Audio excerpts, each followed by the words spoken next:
आजचा दिवस म्हणजे दिवसभर मुहूर्त असणारा दिवस आहे.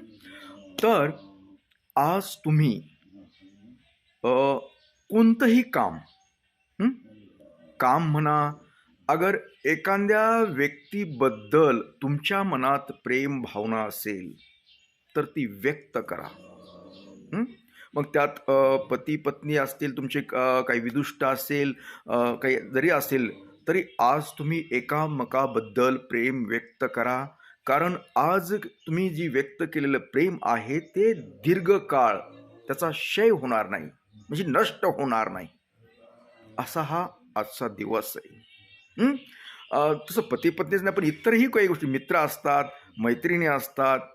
एकामेकाबद्दल आज तुम्ही भेट घेऊन, जर तुम्हाला वाटत असेल, की माझं तुझ्यावर प्रेम ही व्यक्त करा. मग तुम्ही त्याला प्रत्यक्ष बोला अथवा ईश्वराजवळ प्रार्थना करून म्हणा, माझं खूप प्रेम आहे आणि आमच्या प्रेमाला म्हणजे हा नष्ट होऊ नये, अशी प्रार्थना करा. कारण आज केलेली तुमची प्रार्थना, मग कुठल्याही संदर्भात असेल, हं? आरोग्याच्या संदर्भात असेल, कुठल्याही संदर्भात असेल, ती नष्ट होणार नाही, त्याचा क्षय होणार नाही. म्हणून आजचा दिवस हा कुठल्याही कामासाठी हा शुभ मानला जातो, त्याचा क्षय होत नाही. म्हणून आज अवश्य करा. ओम नमः शिवाय.